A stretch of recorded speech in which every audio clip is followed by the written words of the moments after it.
Good afternoon. As you mentioned, I'm James Briggs. I am CEO, co-founder of AI Collaborator, which is a startup AI open innovation platform. Thank you. A startup AI open innovation platform based in Los Angeles and San Francisco. So AI Collaborator, first of all, how many people are here are on the startup side and how many are on the enterprise side? Combined, is anybody? Hands? Startups? How many people here are from startups? So mostly from larger companies then. Thank you. So AI Collaborator, like I mentioned, is an open innovation platform. We have really one goal, and that goal is to help businesses more quickly access and deploy AI innovations from wherever they are around the globe. What we really believe when we and my co-founder founded the company is that entrepreneurs, wherever they are, wherever they choose to work, wherever they choose to live, as long as they're developing innovative products, innovative platforms, they should be able to get an audience and deliver those services to large companies, much like the ones that we have access into in the States. So what we do is we work with very large companies, typically global 1,000 companies. We help those companies identify specific problem sets within their environment. And then we go out and we find startup AI companies here in Turkey, wherever they are in the world, and help bring those two together for pilots and other strategic initiatives. And in addition to, so we don't just match make those companies, what we also do is we actually project manage any strategic initiative with that client, and we also actually assign data science resources to help really facilitate and expedite the engagement between those two partners. And again, the goal is to give that startup access to a broader marketplace, and at the same time, give larger companies access to a greater talent pool, access to additional AI capacity for their organizations, and most definitely access to AI innovations. So the types of firms that we work with, we founded the company in 2017. And already we're serving some of the largest companies from America. Merck, maybe MCD here, I think. Sony, Hilton, ABN InBev, Verizon. So we're really, we cut across a lot of different sectors and segments within the industry.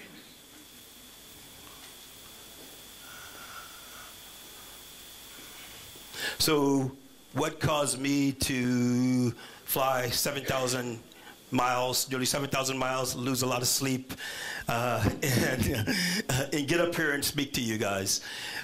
So Turkey AI has been a tremendous partnership for us. With that relationship, we've not only gotten access to startups here in your market, but we're actually starting to engage those startups and take those startups over to companies in the US. The benefit for the startup, of course, is that company now has a partner based somewhere else that can match them up with opportunity in our marketplace. The benefit for Turkey AI is that we're now helping them help their companies within this ecosystem actually expand into the US more seamlessly. And for us, we believe that ecosystem partners like this get us closer to you, get us closer to resources that our companies will want to partner with. So it actually builds our network and creates value for us as well.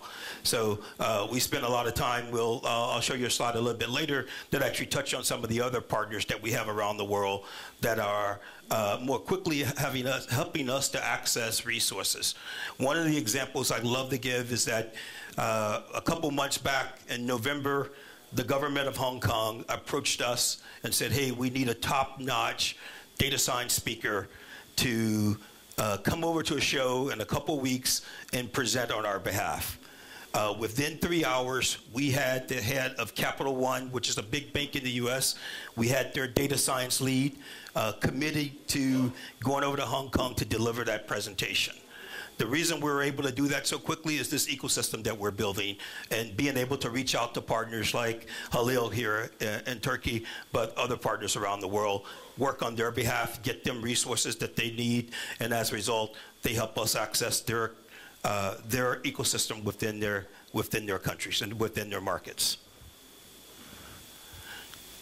So really, so why are we all here? We've heard a lot, I'm sure today I can't translate a lot of the Turkish that's been going on. I know two words, Merhaba and Şerefe.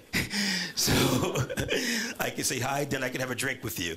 But more than likely, you've heard a lot about the technical side of what's going on with AI. But when it really, really comes down to it, right now it's about the business side, right? Today, AI is more popular than ever. When you look at the fact that 63% of executives now will say that it's a must for them to deploy AI within their business in order to stay competitive, and that number is only going to grow. So, and we, of course, all are here because we want to, not only do we want to solve for our companies, but we also want to take advantage of the opportunity. And when you look at that opportunity, within 10 years, AI is expected to add $15.7 trillion to the global GDP. So within 10 years, that's probably, what, 17 turkeys rolled up into one within the next 10 years, just contributions from AI. So, of course, no one wants to be left behind. Everyone's trying to do whatever they can to be able to access, to be able to participate, and to be able to stay competitive in this very much so changing business climate. But when you really look at it, not everyone is equally equipped to compete for the resources, for the talents, for all the tools that you need in order to be competitive. So there's lots of things that companies are doing in order to access resources, but when you look at the things, when you look at companies like Google that have been extremely aggressive, and actually essentially all of these companies have been extremely aggressive of going out and acquiring resources, in a lot of cases, acquiring resources from universities. Stanford, for example, lost quite a bit of their AI faculty, their AI program a couple years back because of acquisitions. But that's happening all over the globe. So what are other companies, what are smaller companies to do in order to get access to those same types of solutions and those same types of services? And this is from a recent study from McKinsey.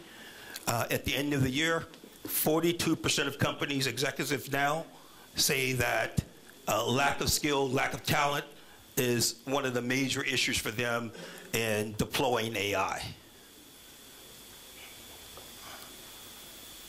So when you look at this new AI business climate, this new AI business environment, companies really must rethink how they go to market, how they compete, starting with the very, very basics of their innovation culture. Now you absolutely must have a culture of innovation if you're going to be competitive in the marketplace. Now you must really consider what you're going to do in order to not only hire, not only train, but how you're going to retain the talent that you get in order to compete. But one of my favorite things here is that in order to access all of these things, collaborative innovation is what the majority of companies are now turning to.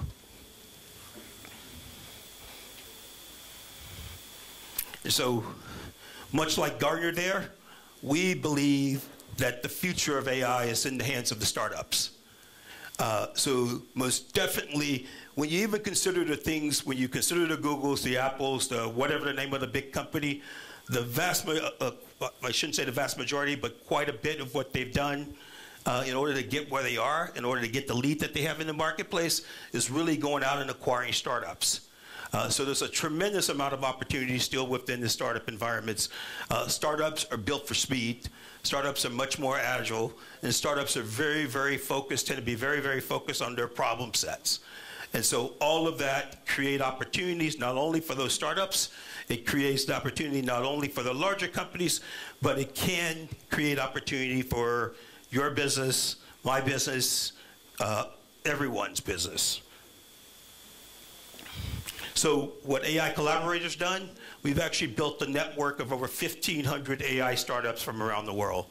Those companies come from 48 different countries, 60% outside of North America, so the majority outside of North America.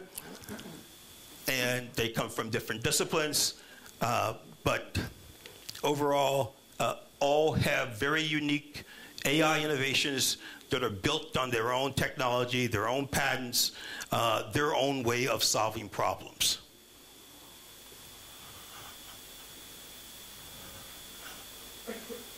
Some of those companies we have closer relationships with. With those relationships, we tend to, and still all coming from all over the world, but we really established sort of tight partnerships with them where we work with them on a much more frequent basis. But the overall goal here is for us to be able to work with companies across sectors in order to help them more aggressively get access to AI resources.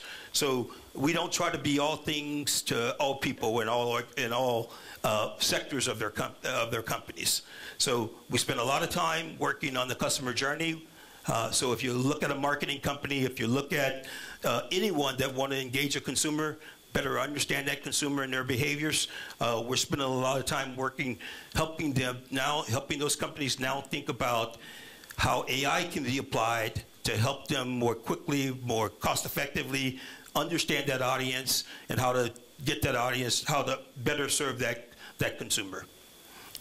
Also, we spend a lot of time working in IoT, adding intelligence to IoT types of solutions so you can actually have a more intelligent business environment, not only just collecting sensor data, but enabling that data in order to know more about that environment and then actually make that data more actionable for the business.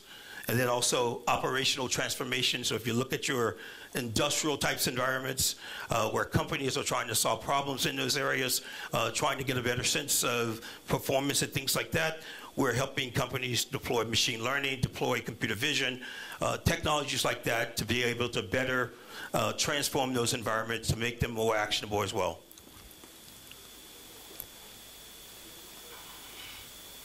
So the value of working in sort of a collaborative platform and a collaborative environment, again, there's benefits both to the consumer, benefits, of course, to the consumer, but also to the large enterprise, as well as to the startup. From the large enterprise perspective, it's agile access to AI innovations. So we can go into a company and with what typically would take them months to deploy, we can now go in and help those companies deploy within weeks. So also, of course, with that, is they're able to experiment really, really quickly, and as a result, they're able to fail fast, or they're able to succeed, and to move forward to a longer-term relationship with the startup. And then the most important one from the startup perspective is, of course, they are more quickly creating revenue opportunities for their business.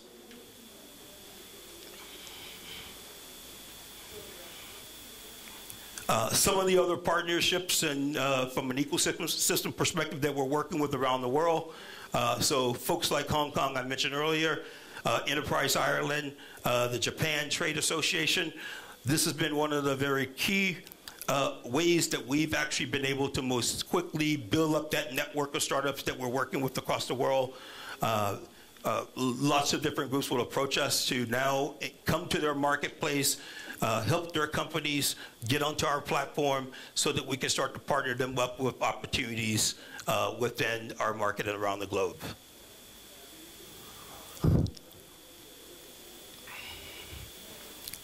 So if you want to take a look at some of the type of use cases that we're applying our model to, for example, we had a large studio client that's looking to more efficiently distribute their video content around the world.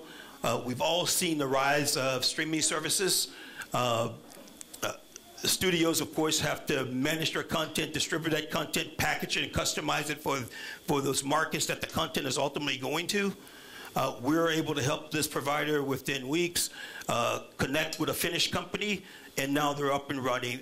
And that Finnish startup is actually more efficient at delivering the services that they needed, and actually more cost effective for them. And so we actually competed with, and the solution that they actually replaced was a solution by IBM. So which is proof for us that the startups out there, startups here in this room likely, and definitely we know a few up here in this marketplace that are doing very, very innovative things that can serve clients all over the globe right now.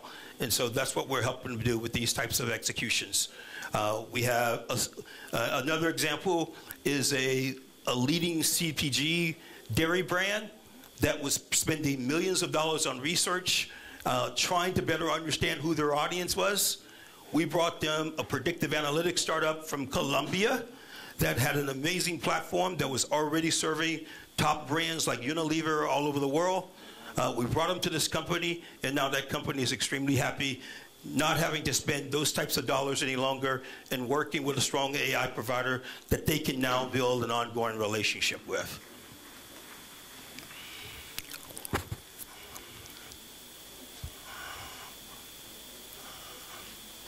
And I'm stuck for some reason. But the overall point that I want to leave you guys with is that we have a saying in the States, there's more than one way to skin a cat. And what we mean by that is that right now what the marketplace is for AI types of solutions, collaborative opportunities is one of the major sources that large enterprises are going to have to turn to in order to get access to the resources, the technologies, and the innovations that they need in order to grow their business.